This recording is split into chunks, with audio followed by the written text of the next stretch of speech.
Hello, interwebs! I'm sorry I haven't made a video recently. I appreciate your patience. My computer, what's the technical term? Blew up! I actually had a conversation with my computer. Computer, turn on. No, and I'm deleting everything. So that's how that went, and so much has gone on since I last talked to you guys. First and foremost, I interviewed Jordan Eberle of the Regina Pats and a first-round draft pick of the Edmonton Oilers. Second, I interviewed Peter Holland of the Guelph Storm. He's predicted to go in the first round of this year's NHL entry draft. And there's more where that came from. I got one filmed pending editing, and we'll see what else we can cook up. And if we're going to talk about the draft relates to junior hockey. Congratulations to the Windsor Spitfires for winning the 2009 Memorial Cup. And because my computer broke when it did, I didn't get to give you guys round 3 predictions, but if you had to ask me, I'd pick the Wings and Pens. Just take my word for it. And looky here, we're heading into Game 4 of the Stanley Cup Final with Detroit up 2-1 on the Pittsburgh Penguins. Now before I get to anything, I want you guys to leave your text comments and please, video responses on anything that's happened basically since my last video that was a really long time ago now. Memorial Cup, Royal Bank Cup,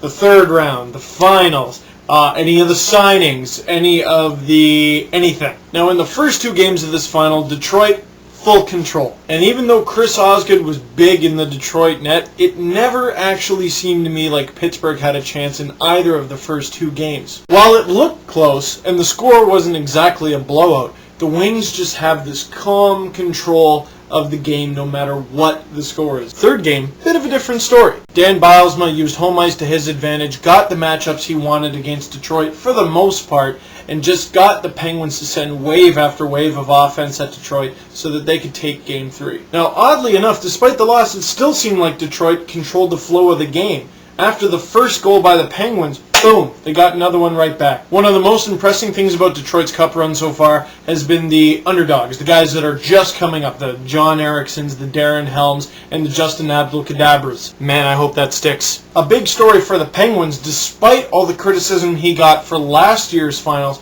Evgeni Malkin in the playoffs as a whole has been incredible. And while it's great that Pittsburgh can take advantage of home ice advantage, they got to be able to win outside of the igloo because the Wings, hey, if it goes to Game 7, they got it. And as dominant as Detroit has been in these playoffs, keep in mind, in the finals, they haven't had Chris Draper or Pavel Datsyuk yet.